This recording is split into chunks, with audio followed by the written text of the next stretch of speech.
എല്ലാവർക്കും സലു കിച്ചനിലേക്ക് സ്വാഗതം. ഇപ്പതാ കണ്ടോ, നല്ല മഴ പെയ്യാനായിട്ട് പോവാണ്. മഴ പെയ്യുമ്പോഴാണെങ്കിൽ ശക്തമായിട്ടുള്ള മഴയായിരിക്കും ഇവിടെ. അപ്പോൾ ബ്രേക്ക്ഫാസ്റ്റ് ഉണ്ടാക്കാൻ വേണ്ടി ഞാൻ ദാ മിക്സിയുടെ ജാറിലേക്ക് 1.5 കപ്പ് ചോറ് ഇട്ട് കൊടുക്കാണ് കേട്ടോ. ഏത് തരം ചോറ് വേണമെങ്കിലും നമുക്ക് ഇതിനായിട്ട് എടുക്കാം. ഇതിലേക്ക് ഇനി നമുക്ക് 1 കപ്പ് വെള്ളം, പച്ചവെള്ളമാണ് ഞാൻ ഒഴിച്ചു കൊടുക്കുന്നത്. ഇതുപോലെ ഒഴിച്ചു കൊടുത്ത ശേഷം നമുക്കിനി ഇതൊന്ന് അരച്ചെടുത്തിട്ട് വരാം. നല്ല പേസ്റ്റ് പോലെ നമ്മളിത് അരച്ചെടുക്കണം. തരി ഇരിക്കാൻ പാടില്ല കേട്ടോ. ഞാൻ ഇതുപോലെ നല്ല കൊഴുപ്പായിട്ട് അരച്ചെടുത്തിട്ടുണ്ട്. ഇതാണ് ഇതിന്റെ ഒരു കൺസിസ്റ്റൻസി എന്ന് പറയുന്നത്. അപ്പൊ നമുക്കിതൊന്ന് മാറ്റി വെക്കാം. ഒരു ബൗൾ എടുത്തിട്ട് നമുക്കിതിലേക്ക് 250 ml കപ്പിൽ തന്നെ ഞാനിവിടെ 3 കപ്പ് ഗോതമ്പ് മാവാണ് എടുത്തിരിക്കുന്നത്. ഇതോടൊപ്പം തന്നെ നമുക്ക് പാകത്തിനുള്ള ഉപ്പും 1 ടേബിൾ സ്പൂണോളം ഓയിലും കൂടി ഒഴിച്ചിട്ട് നമുക്കിതൊന്ന് മിക്സ് ചെയ്ത് കൊടുക്കാം. അപ്പൊ ഇതെല്ലായിടത്തും വരത്തക്ക രീതിയിൽ നമുക്കൊന്ന് മിക്സ് ആക്കി എടുക്കണം. ഞാനൊരു ഹാൻഡ് വിസ്ക് കൊണ്ട് ഇതൊന്ന് മിക്സ് ചെയ്തെടുക്കുകയാണ്. ഇതാവുമ്പോൾ നമുക്ക് നല്ല എളുപ്പത്തിന് മിക്സ് ആയി കിട്ടും. അപ്പൊ ഞാനിവിടെ മിക്സ് ചെയ്ത് എടുത്തിട്ടുണ്ട്. ഇനി നമ്മൾ ഈ അരച്ച് വെച്ചിരിക്കുന്ന ചോറില്ലേ, അതിന്റെ കൂട്ട് കുറേശ്ശെ ഒഴിച്ചിട്ടാണ് നമ്മളിത് കുഴച്ചെടുക്കുന്നത്. അപ്പൊ ചോറ് നമ്മൾ ഇതുപോലെ അരച്ചിട്ട് കുഴച്ചെടുക്കുമ്പോൾ എന്തെന്ന് വെച്ചാൽ നല്ല സോഫ്റ്റ് ആയിട്ട് ഭയങ്കര മൃദുവായിട്ടുള്ള ചപ്പാത്തി നമുക്ക് കിട്ടും കേട്ടോ. അപ്പൊ നിങ്ങൾ അങ്ങനെ ട്രൈ ചെയ്യാത്തവരുണ്ടെങ്കിൽ ഈ രീതിയിലൊന്ന് ട്രൈ ചെയ്ത് നോക്കൂ. സൂപ്പറാണ് കേട്ടോ. അപ്പൊ തലേ ദിവസമൊക്കെ നമ്മൾ ഉണ്ടാക്കണ ചോറുണ്ടെങ്കിൽ അതെടുത്ത് വെച്ചിട്ട് ചെയ്താൽ മതി. അപ്പൊ നമ്മൾ കുറേശ്ശെ കുഴച്ചിട്ടാണ് ബാക്കിയിരിക്കുന്ന ചോറ് ഞാൻ അരച്ചത് ഇതിലേക്ക് ഒഴിച്ചിട്ട് ഫുള്ളായിട്ട് എടുത്ത് ഇതിനിപ്പോ നല്ലതുപോലെ കുഴച്ചെടുക്കുന്നത്. ഇത് കറക്റ്റ് മെഷർമെന്റ് ആണ് കേട്ടോ. 3 കപ്പ് ഗോതമ്പ് മാവിന് 1.5 കപ്പ് ചോറും 1 കപ്പ് വെള്ളവും കറക്റ്റ് ആണ് ആ ഒരു മെഷർമെന്റ്. ഇത് നല്ലതുപോലെ കുഴച്ചിട്ട് ലാസ്റ്റ് ഞാൻ കുറച്ച് ഓയിലൊന്ന് നമ്മുടെ കയ്യിൽ ഒന്ന് തടവിയിട്ട് ഇതുപോലെ ഒന്ന് കുഴച്ചു കൊടുക്കും. നല്ലതുപോലെ നമ്മൾ നോർമലി ചപ്പാത്തിക്ക് കുഴച്ചെടുക്കൂലേ, ആ ഒരു രീതിയിൽ കുഴച്ചെടുക്കാണ്. അപ്പൊ നമ്മൾ ഈ ഒരു രീതിയിൽ നിങ്ങൾ ട്രൈ ചെയ്തില്ലെങ്കിൽ തീർച്ചയായിട്ടും ട്രൈ ചെയ്ത് നോക്കൂ, ഉറപ്പായിട്ടും ഇഷ്ടപ്പെടും. അപ്പൊ നമുക്കിതൊരു 1/2 മണിക്കൂർ അടച്ച് മാറ്റി വെക്കാം. അപ്പൊ അത് റെസ്റ്റ് ചെയ്യുന്ന നേരം കൊണ്ട് നമുക്ക് ഇതിലേക്കുള്ള കറി തയ്യാറാക്കിയെടുക്കാം. അപ്പൊ ഒരു പാനിലേക്ക് ഞാൻ 3 ടേബിൾ സ്പൂണോളം ഓയിൽ ഒഴിച്ചു കൊടുക്കാണ്. ഓയിൽ നന്നായിട്ട് ചൂടാകുന്ന സമയത്ത് ഞാൻ മീഡിയം സൈസിലെ 2 സവാള സ്ലൈസ് ചെയ്തെടുത്തിട്ടുണ്ട്. അപ്പൊ സവാള നമുക്ക് ഇതിലേക്ക് ഇട്ട് കൊടുക്കാം. ഇട്ട് കൊടുത്തിട്ട് ഒന്ന് ഇളക്കി കൊടുക്കണം. അപ്പൊ രാവിലെ ഇപ്പൊ ജോലിക്കൊക്കെ പോകുന്നവരാണെങ്കിൽ ഇതുപോലെ മാവ് കുഴച്ച് വെച്ച് കഴിഞ്ഞാൽ രാവിലെ തന്നെ കുഴച്ച് വെച്ചാൽ നിങ്ങൾക്ക് പെട്ടെന്ന് തന്നെ ഇത് തയ്യാറാക്കി എടുക്കാനായിട്ട് പറ്റും. അപ്പൊ ഇതുപോലെ ഒന്ന് വഴറ്റിയ ശേഷം ഇതിലേക്ക് നമുക്ക് 1 ടേബിൾ സ്പൂണോളം ഇഞ്ചി വെളുത്തുള്ളി പേസ്റ്റും കൂടി ചേർത്തിട്ട് ഇതുപോലെ ഒന്ന് ഇളക്കി കൊടുക്കണം. ഇപ്പൊ മീഡിയം ഫ്ലെയിമിൽ വെച്ചിട്ട് തന്നെയാണ് ഞാനിത് ഇളക്കി എടുക്കുന്നത്. സവാള കരിയാതിരിക്കാൻ പ്രത്യേകം ശ്രദ്ധിച്ചേക്കണം. ഇതിലേക്ക് നമുക്കിനിയിപ്പോ പാകത്തിനുള്ള ഉപ്പും കൂടി ചേർത്ത് കൊടുക്കാം. പിന്നെ ഞാനിവിടെ ഒരു 10-15 കാഷ്നട്ട് എടുത്തിട്ടുണ്ട്. അതും കൂടി ഇതിലേക്ക് ഇട്ട് കൊടുക്കാം. മസ്റ്റായിട്ട് വേണം കേട്ടോ കാഷ്നട്ട്, എന്നാലേ ഇതിനൊരു ടേസ്റ്റ് ഉണ്ടാവത്തുള്ളൂ. എന്നിട്ട് നമുക്ക് ഇതുപോലെ ഒന്ന് ഇളക്കി കൊടുക്കണം. ഇളക്കി നമ്മൾ ഇതൊന്ന് വഴറ്റിയെടുക്കുകയാണ് ചെയ്യണത്. അപ്പൊ ഈ സമയം കൊണ്ട് ഞാൻ മുട്ട ബോയിൽ ചെയ്യാനായിട്ട് വെച്ചിട്ടുണ്ടായിരുന്നു.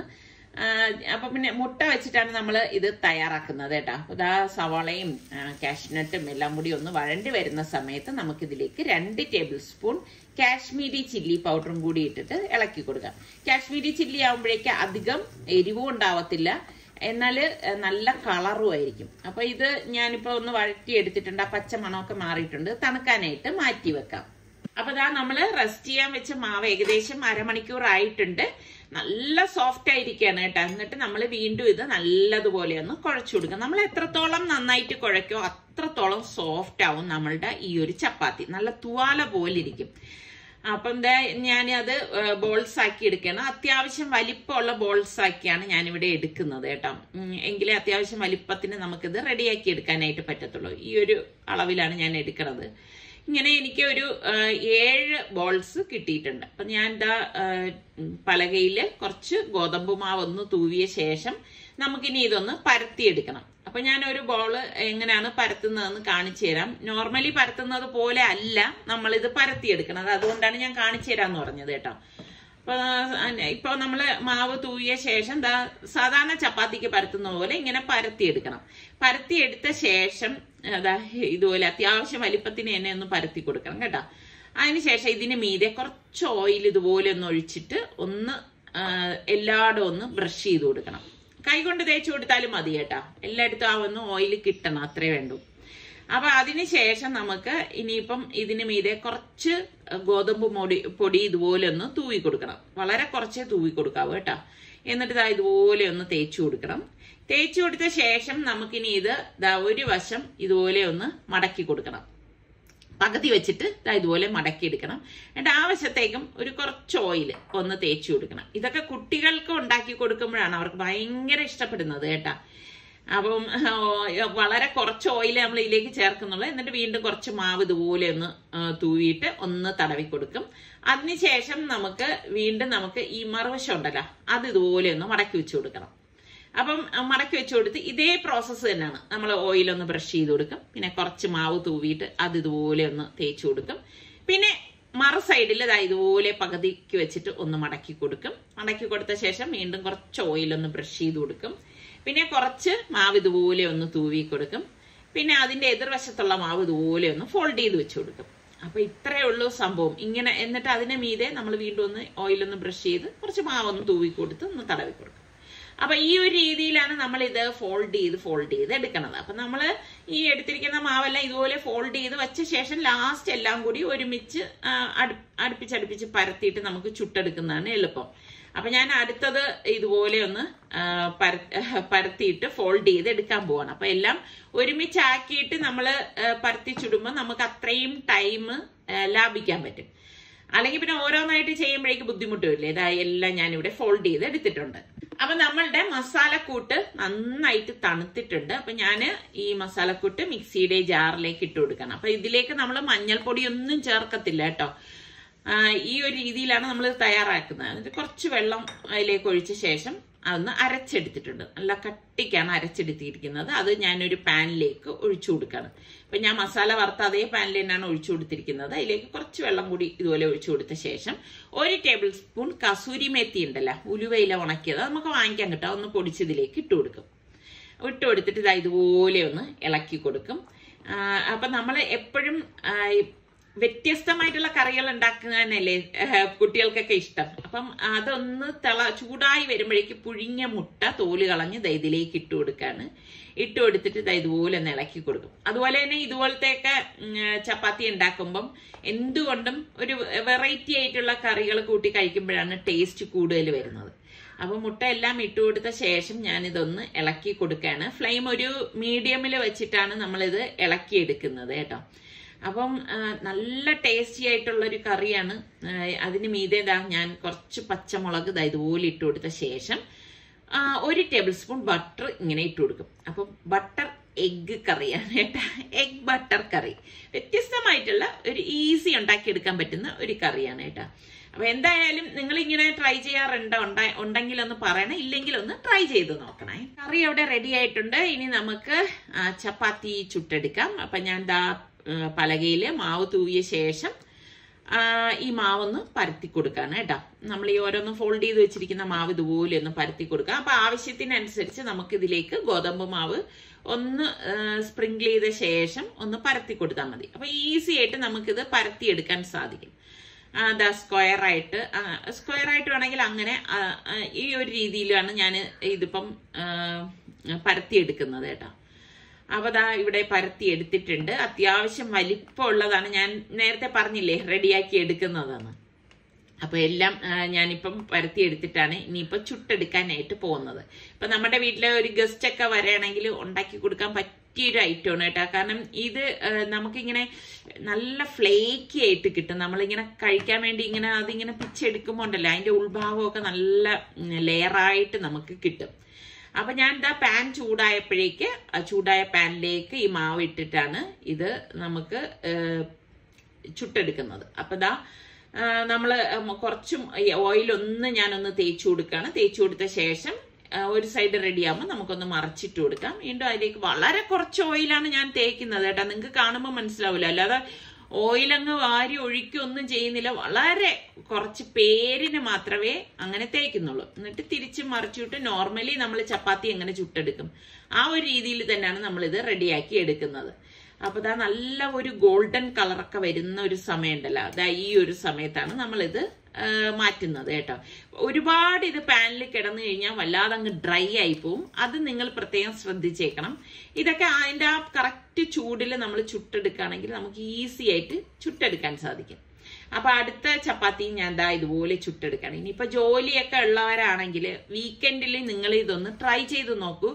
ഞാൻ ഗ്യാരണ്ടി പറയാണ്, ഉറപ്പായിട്ട് നിങ്ങളുടെ വീട്ടിലുള്ള മക്കൾക്കും ഹസ്ബൻഡിനും ഒക്കെ ഇഷ്ടപ്പെടുന്ന ഒരു ചപ്പാത്തിയും എഗ് ബട്ടർ കറിയും തന്നെ ആയിരിക്കും. നമ്മളിപ്പം ബട്ടർ പനീർ, ബട്ടർ ചിക്കൻ ഒക്കെ ഉണ്ടാക്കാറുണ്ട്. അപ്പൊ ബട്ടർ എഗ് എന്തുകൊണ്ട് ഉണ്ടാക്കിക്കൂടാ എന്ന് വിചാരിച്ചിട്ടാണ് ഞാൻ ഇങ്ങനെ ചെയ്തെടുത്തത് കേട്ടോ. അപ്പൊ നിങ്ങൾക്കൊക്കെ ഇഷ്ടമാണോ? നിങ്ങൾക്ക് ഏത് ടൈപ്പ് കറി ഉള്ളതാണ് ഇഷ്ടം കൂടുതൽ? അതും കൂടി ഒന്ന് പറയണം. അപ്പൊ ദാ നമ്മളുടെ നല്ല സോഫ്റ്റ് ആയിട്ടുള്ള ചപ്പാത്തിയും ബട്ടർ എഗ്ഗും റെഡി ആയിട്ടുണ്ട്. അപ്പൊ കണ്ട ഈ ചപ്പാത്തി അത് നമ്മളിങ്ങനെ എടുക്കുമ്പോ തന്നെ അറിയാം കേട്ടോ, ഭയങ്കര സോഫ്റ്റ് ആണ്. ഇതാ ഇങ്ങനെ അതിൻ്റെ അകത്ത് കണ്ടോ നല്ല ലെയറായിട്ട് നമുക്ക് കിട്ടും. വളരെ ഒരു നനഞ്ഞ പേപ്പർ നമ്മൾ പിച്ചി എങ്ങനെ ഇരിക്കും ആ ഒരു രീതി, അത്ര സോഫ്റ്റ് ആണ് കേട്ടോ. അപ്പൊ നിങ്ങൾ ഉണ്ടാക്കി നോക്കിയിട്ട് എനിക്കൊന്ന് ഫീഡ്ബാക്ക് തരണം. ഇപ്പൊ ഞാന് ഇപ്പൊ സത്യം പറഞ്ഞാൽ പ്യുവർ വെജ് ആണ്. അപ്പൊ എനിക്ക് ഈ ഒരു കറി ഇത് കഴിക്കാൻ പറ്റത്തില്ല. ഞാൻ ആ ചാറിൽ ജസ്റ്റ് ഒന്ന് മുക്കിയിട്ട് ഒന്ന് ടേസ്റ്റ് ചെയ്ത് നോക്കണേ. ചാറിൽ മാത്രം ഞാനൊന്ന് ടച്ച് ചെയ്ത് എടുത്ത് ടേസ്റ്റ് നോക്കിയതേ ഉള്ളൂ. ഞാൻ കഴിക്കത്തില്ല കേട്ടോ. ഇപ്പൊ ഇതാ ഒരു കടി കടിച്ചപ്പോഴേക്കും അടിപൊളി ടേസ്റ്റ് ആണ് കേട്ടോ. അപ്പൊ ഡിസർക്ക് നേരത്തെ പറഞ്ഞിരുന്നു ഉച്ചയ്ക്ക് ഒന്നും ഉണ്ടാക്കണ്ട, പുറത്തു പോയി കഴിക്കാൻ തോന്നി. അങ്ങനെ ഉച്ച കഴിഞ്ഞ ശേഷമാണ് ഞങ്ങൾ പുറത്തേക്ക് ഇറങ്ങിയത്. അപ്പോൾ നമ്മൾ പിസ്സ കഴിക്കാനാണ് വന്നത് കേട്ടോ. അപ്പം ഇപ്പൊ ഞാൻ പ്യുവർ വെജ് ആണല്ലോ, അപ്പൊ അത് കാരണം ചിക്കനോ മട്ടണോ ബീഫോ ഒന്നും എഗ്ഗോ ഒന്നും പാടില്ല. അപ്പം പിസ്സ കഴിക്കാൻ വന്നപ്പോഴേക്കും ഞങ്ങൾ പറഞ്ഞായിരുന്നു പ്യുവർ വെജ് വേണം എന്ന് പറഞ്ഞു. അപ്പൊ ഞാൻ അവരോട് ചോദിച്ചു എഗ്ഗൊന്നും ചേരാത്തത് വേണം തരാൻ എന്ന് പറഞ്ഞപ്പം അവർ പറഞ്ഞു ഇതിൽ എഗ്ഗൊന്നും ചേരത്തില്ല എന്ന് പറഞ്ഞു. അപ്പത്തെ ഫ്രഞ്ച് ഫ്രൈസും അത് ഞാനൊന്ന് കഴിക്കണം. ഞാൻ ഒരുപാടൊന്നും കഴിക്കത്തില്ല കേട്ടോ, വളരെ കുറച്ചേ കഴിക്കത്തുള്ളൂ. നിസാറിക്കൊക്കെയാണ് ഫ്രഞ്ച് ഫ്രൈസ് ഭയങ്കര ഇഷ്ടം കേട്ടോ. പക്ഷെ ഞങ്ങളെ സംബന്ധിച്ച് ഇത് ഞങ്ങൾക്ക് അധികമാണ് കേട്ടോ. പിന്നെ പിസ്സ ഓർഡർ കൊടുത്തു. അപ്പം ഞങ്ങൾക്ക് 2 പേർക്കുള്ള അത്രയും വലിപ്പമുള്ള വളരെ ചെറുതാണ്, ഏറ്റവും ചെറുതാണ് ഓർഡർ കൊടുത്തത് കേട്ടോ. എങ്കിൽ പോലും ഇത് അധികമാണെന്ന് തോന്നി. അപ്പൊ നിസാറിക്ക് പറഞ്ഞു പറ്റണത് നീ കഴിച്ചാൽ മതി, ബാക്കി നമുക്ക് പാഴ്സൽ ചെയ്യാമെന്ന് പറഞ്ഞു. അപ്പൊ ഞാൻ എന്താ അതിന്ന് ഒരു പീസ് എടുത്ത് കഴിച്ചപ്പോൾ തന്നെ എനിക്ക് ഭയങ്കരമായിട്ട് ആശ്വാസം തോന്നി കേട്ടോ. കാരണം കുറേ നാളായില്ല ഇങ്ങനത്തെ ആഹാരം കഴിച്ചിട്ട്. അപ്പം പിന്നെ ഈ പറഞ്ഞ മാതിരി ലിമിറ്റായിട്ടേ കഴിക്കത്തുള്ളൂ. ഒരുപാടൊന്നും ഞാൻ അങ്ങനെ ഇപ്പോഴൊന്നും വാരി വലിച്ചൊന്നും കഴിക്കത്തുമൊന്നുമില്ല. അങ്ങനെ ഇതൊക്കെ കഴിച്ചു, ബാക്കിയുള്ളത് പാഴ്സൽ എടുത്തു. അപ്പൊ ഇനിയിപ്പോ നമ്മള് പോകുന്ന വഴിയിൽ എനിക്കിനിയിപ്പം കുറച്ച് സാധനങ്ങളും ഒക്കെ വാങ്ങിക്കാനുണ്ട്. ഇപ്പം നമ്മൾ 2 പേര് മാത്രമാണെങ്കിലും വീട്ടില് അത്യാവശ്യം വേണ്ട സാധനങ്ങളും ഒക്കെ വാങ്ങിക്കണമല്ലോ. അപ്പൊ എനിക്കാണെങ്കിൽ ഈ പറഞ്ഞ മാതിരി ഇപ്പം ഞാനിങ്ങനെ വെജ് ആയതുകൊണ്ട് തന്നെ നിസാർക്കൊക്കെ മാത്രമായിട്ടാണ് എന്തെങ്കിലുമൊക്കെ ഉണ്ടാക്കി കൊടുക്കുന്നത്. അത് റെഗുലറായിട്ട് ഉണ്ടാക്കി കൊടുക്കാറുമില്ല എന്നുള്ളതാണ് രസം. മീറ്റൊന്നും അങ്ങനെ റെഗുലറായിട്ട് ഉണ്ടാക്കാറില്ല കേട്ടോ. അപ്പൊ ഞാൻ എന്താ വെജിറ്റബിൾസ് ഒക്കെ വാങ്ങിക്കാൻ വന്നുള്ള കാര്യം എന്ന് പറഞ്ഞാൽ എനിക്ക് അത്യാവശ്യം വേണ്ട ഒരു സാധനം വാങ്ങിക്കണമായിരുന്നു. അത് വാങ്ങിക്കാൻ വന്നപ്പോഴാണ് ഓരോ കാര്യങ്ങൾ അതില്ലല്ലോ ഇതില്ലല്ലോ എന്ന് തോന്നിയിട്ട് ഓരോന്നായിട്ട് ആവശ്യമുള്ളതും ആവശ്യമില്ലാത്തതും ഉള്ളത് അങ്ങനെയുള്ള സാധനങ്ങളൊക്കെ എടുക്കുന്നത്. ഇപ്പൊ ഷോപ്പിങ്ങിനൊക്കെ വന്നു കഴിഞ്ഞാൽ ഇങ്ങനെയല്ലേ, നിങ്ങളിലും എന്നെ പോലെ ഉള്ളവരുണ്ടാവില്ലേ ആവശ്യമുള്ളതും ഇല്ലാത്തതും ഒക്കെ കയ്യിൽ കിട്ടുന്നത് വാങ്ങി ട്രോളിയിൽ ഇടുന്നവര്? എത്ര പേരുണ്ട് എന്നെ പോലെ ഉള്ളവര്? ഒന്ന് പറയേട്ടാ. അപ്പൊ ഞാൻ മെയിൻ ആയിട്ട് പോയത് ബ്രൊക്കോളി വാങ്ങാനാണ് കേട്ടോ. അപ്പൊ ഞാനിത് കുറച്ച് നേരം ചൂടുവെള്ളത്തിൽ ഇട്ടിട്ട് ഒന്ന് കഴുകി എടുത്തതാണ്. ഇനിയിപ്പൊ ഞാൻ ഇതൊന്ന് ഇളക്കി എടുക്കുകയാണ് കേട്ടോ. പകുതി ഞാൻ ആദ്യം ഒന്ന് ഇളക്കി എടുക്കുന്നത്, ഇത്രയും മാത്രം ഇളക്കിയെടുത്ത ശേഷം ഇതൊന്ന് കട്ട് ചെയ്തെടുക്കുകയാണ് കേട്ടോ. അപ്പൊ 2 ടൈപ്പിൽ ഞാനിപ്പോ കട്ട് ചെയ്തെടുക്കുന്നുണ്ട്. ഇത് ചെറുതായിട്ട് കുനുകുനാന്ന് കട്ട് ചെയ്തെടുക്കണേ കേട്ടോ. അപ്പൊ ഈ കട്ട് ചെയ്തതിനെ ഞാൻ ഒരു പാത്രത്തിലേക്ക് മാറ്റിയിട്ടുണ്ട്. ഇതിനൊന്ന് മാറ്റി വെക്കണേ. ഇനി ബാക്കിയിരിക്കുന്ന ബ്രൊക്കോളി ഞാൻ ഇളക്കിയെടുക്കണം കേട്ടോ. ഇളക്കിയെടുത്തിട്ട് അത് നമുക്ക് കുറച്ച് വലിപ്പത്തിൽ നമ്മളൊന്ന് കട്ട് ചെയ്തെടുത്താലും മതിയാവും. ശരിക്കും കോളിഫ്ലവർ പോലെ ഇരിക്കുന്ന ഒരു വെജിറ്റബിൾ ആണ് ബ്രൊക്കോളി എന്ന് പറയുന്നത്. ഒരുപാട് പോഷക ഗുണങ്ങളൊക്കെ അടങ്ങിയ ഒരു വെജിറ്റബിളും കൂടിയാണ് കേട്ടോ. അപ്പൊ ബ്രൊക്കോളി വെറുതെ തന്നെ നമുക്ക് സ്റ്റീം ചെയ്ത് കഴിക്കാനാണെങ്കിലും ഒത്തിരി നല്ലതാണ്. നമ്മളുടെ സാലഡിലും ഒക്കെ ഈ ബ്രൊക്കോളിയൊക്കെ ഉൾപ്പെടുത്തി കഴിഞ്ഞാൽ കുട്ടികൾക്കൊക്കെ കൊടുക്കുമ്പോഴേ ഭയങ്കര നല്ലതാണ് കേട്ടോ. ചിലർക്ക് ഇതിന്റെ ഒരു ടേസ്റ്റ് ഇഷ്ടപ്പെടത്തില്ല, പക്ഷെ നമ്മൾ അത് ഇഷ്ടപ്പെട്ട് കഴിഞ്ഞാൽ ഭയങ്കര ഇഷ്ടമായിരിക്കും കേട്ടോ. അപ്പൊ ഞാൻ അതിനെ കട്ട് ചെയ്ത് മാറ്റിയിട്ടുണ്ട്. പിന്നെ നമുക്ക് വേണ്ടത് ഒരു സവാളയാണ്. അപ്പൊ ഞാൻ ആ സവാളയും കൂടി ഒന്ന് കട്ട് ചെയ്തെടുക്കാണ്. അതിനൊരു അളവും കണക്കൊന്നും ഇല്ല കേട്ടോ. കുറച്ച് ഒരു വലിപ്പത്തിലൊന്ന് കട്ട് ചെയ്തെടുത്താലും മതിയാവും. ഞാൻ ഇതുപോലെ ഒന്ന് 3ആയിട്ട് ചെറുതായിട്ട് കട്ട് ചെയ്തിട്ട് ഇടയ്ക്കൊന്ന് കട്ട് ചെയ്തെടുക്കുകയാണ്. ഈ ഒരു രീതിയിലാണ് നമ്മളിത് കട്ട് ചെയ്തെടുക്കുന്നത്. പിന്നെ നമുക്ക് വെളുത്തുള്ളി അല്ലി വേണം. ഒരു 7-8 വെളുത്തുള്ളി അല്ലി ഞാൻ ഇതുപോലെ ചെറുതായതുകൊണ്ട് എടുത്തിട്ടുണ്ട്. വലുതാണെങ്കിൽ ഒരു 3-4 മതിയാവും. അപ്പൊ നമുക്ക് പ്രഷർ കുക്കറിലേക്ക് ഈ ബ്രൊക്കോളിയും സവോളയും ഇട്ട് കൊടുക്കാം. ഇതോടൊപ്പം തന്നെ നമുക്ക് ഈ വെളുത്തുള്ളി എലിയും കൂടി ഇട്ട ശേഷം 1 ടേബിൾ സ്പൂൺ ബട്ടറും കൂടി ഇട്ട് പാകത്തിനുള്ള ഉപ്പും കൂടി ഇട്ട് കൊടുക്കണം. ഇട്ട് കൊടുത്ത ശേഷം ഞാൻ ഇതിലേക്ക് തിളച്ച വെള്ളമാണ് ഒഴിച്ചു കൊടുക്കുന്നത്. തിളച്ച വെള്ളം നമുക്ക് ഈ ബ്രൊക്കോളി നിന്നൊക്കെയുള്ള വെള്ളം ഒഴിച്ചു കൊടുത്താൽ മതി. ഓവറായിട്ട് എടുക്കണ്ട കേട്ടോ. അപ്പൊ അത്ര മാത്രമേ എടുക്കാവൂ. ഇനിയിപ്പോ നമുക്ക് കുക്കർ മൂടി വെയിറ്റ് ഇട്ടിട്ട് ഒരു 2-3 വിസിൽ വരെ ഇതൊന്ന് വേവിച്ചെടുക്കണം. അപ്പൊ എത്രയേ ഉള്ളൂ ഇതിന്റെ ഒരു പരിപാടി എന്ന് പറയുന്നത്. പെട്ടെന്ന് അപ്പം ബ്രൊക്കോളി വെന്ത് കിട്ടും. അപ്പൊ ഞാനിത് അഗാറയുടെ ഹാൻഡ് ബ്ലെൻഡറിലാണ് റെഡിയാക്കുന്നത്. അപ്പം ഈ മോട്ടറിന്റെ കൂടെ തന്നെ ഈ ഒരു ബ്ലെൻഡർ നമുക്ക് സെപ്പറേറ്റ് ആയിട്ടുണ്ട് കേട്ടോ. അത് നമ്മൾ ഇതിലേക്കൊന്ന് ഫിക്സ് ചെയ്ത് കൊടുത്താൽ മാത്രം മതി. അപ്പൊ നമുക്ക് ഇപ്പൊ ചൂടായിരിക്കുന്ന ആ ഒരു പാനിലേക്കൊക്കെ ഇത് വെച്ചിട്ട് ബ്ലെൻഡ് ചെയ്ത് എടുക്കാൻ സാധിക്കും കേട്ടോ. അപ്പം ഈസി ആയിട്ട് നമുക്കിത് ബ്ലെൻഡായി കിട്ടുകയും ചെയ്യും. നമ്മൾ മിക്സിയിലൊന്നും ഇട്ട് അടിച്ചെടുക്കേണ്ട ആവശ്യമില്ല. അപ്പൊ ഇതാ ഞാൻ സ്റ്റീം പോയ ശേഷം കുക്കർ ഒന്ന് ഓപ്പൺ ചെയ്യാണ്. ഇതാ നമ്മളുടെ വെജിറ്റബിൾസ് ഉണ്ടോ, അതായത് ബ്രൊക്കോളിയും സവോളയും വെളുത്തുള്ളിയും ഒക്കെ നല്ലതായിട്ട് വെന്ത് വന്നിട്ടുണ്ട്. അപ്പൊ ഇനിയിപ്പൊ ഞാൻ എന്താ നമ്മുടെ ബ്ലെൻഡർ കൊണ്ടിട്ട് ഇതിനെ ഒന്ന് ഉടച്ചെടുക്കാനായിട്ട് പോവാണ്. ഇപ്പൊ ബ്ലെൻഡർ ഒന്നും ഇല്ലാത്തവര് മിക്സിയിലിട്ട് അടിച്ചെടുത്താൽ മതി. ഇതാവുമ്പോ നമുക്ക് ചൂടോടുകൂടി തന്നെ ഇതൊന്ന് ബ്ലെൻഡ് ചെയ്തെടുക്കാൻ സാധിക്കും. പെട്ടെന്ന് ബ്ലെൻഡായി കിട്ടും കേട്ടോ. എനിക്ക് തോന്നുന്നു മിക്സിയിൽ ഉപയോഗിക്കുന്നതെന്നും നല്ലതുപോലെ നമുക്ക് ഇങ്ങനെയൊക്കെയുള്ള ഐറ്റംസ് ഒക്കെ ഉണ്ടാക്കാൻ നല്ലതാണ് കേട്ടോ. അപ്പൊ ഞാൻ എന്താ ഇതെല്ലാം നല്ലതുപോലെ ബ്ലെൻഡ് ചെയ്തെടുക്കുക. കാരണം ബ്ലെൻഡ് ചെയ്തെടുക്കുമ്പോ തന്നെ നല്ല കൊഴുപ്പ് കിട്ടുന്നുണ്ട്. കാരണം നമ്മൾ ഇതിലേക്ക് വേറൊന്നും ചേർത്തിട്ട് ഒന്നുമില്ല. അതാ കണ്ട നല്ല തിക്കായിട്ടുള്ള നല്ല ഒരു ക്രീമി ടെക്സ്ചറിൽ നമുക്കിത് കിട്ടിയിട്ടുണ്ട്. അപ്പോൾ ഇത്രയേ ഉള്ളൂ ഇതിന്റെ പരിപാടി എന്ന് പറയുന്നത്. അപ്പൊ ഞാൻ എന്താ ഒരു പോട്ട് അടുപ്പത്തേക്ക് വെച്ചു. ഇതിലേക്ക് നമുക്ക് 2 ടേബിൾ സ്പൂൺ ബട്ടർ ഇട്ട് കൊടുക്കാം. ബട്ടർ ഒന്ന് മെൽറ്റായി വരുന്ന സമയത്ത് നമ്മൾ ആദ്യം കട്ട് ചെയ്ത് വെച്ച ബ്രൊക്കോളിയില്ലേ, അത് ഇതിലേക്ക് ഇട്ടിട്ട് ഒന്ന് വഴറ്റി കൊടുക്കണം കേട്ടോ. ജസ്റ്റ് ഒന്ന് വഴണ്ടെടുത്താൽ മതി. ഒരുപാടൊന്നും അങ്ങനെ വഴണ്ട് വരണം എന്നൊന്നുമില്ല. കാരണം നമ്മളിങ്ങനെ സൂപ്പ് കുടിക്കുമ്പോൾ നമുക്കൊന്ന് കടിക്കാൻ കിട്ടണം. അപ്പൊ അതിലേക്ക് പാകത്തിനുള്ള ഉപ്പും കൂടി ഇട്ടിട്ട് ഞാനിതൊന്ന് വഴറ്റി കൊടുക്കാൻ കേട്ടോ. അപ്പൊ ദാ ഇതുപോലെ അതിന്റെ കളറൊന്നും നഷ്ടപ്പെടാത്ത രീതിയിൽ വേണം നമ്മൾ ഇതൊന്ന് വഴറ്റിയെടുക്കാനുള്ളത്.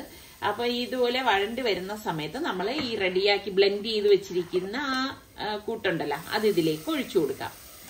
അപ്പൊ ഇതിലേക്ക് നമ്മൾ വേറെ ഫ്രഷ് ക്രീം ആഡ് ചെയ്യോ വേറെ എന്തെങ്കിലും ഇപ്പൊ മൈദ ഇട്ട് വൈറ്റ് സോസ് റെഡിയാക്കുക ഒന്നും ചെയ്യത്തില്ല. പ്യുവർ നല്ല ഹെൽത്തി ആയിട്ടുള്ള നല്ലൊരു സൂപ്പാണ് കേട്ടോ.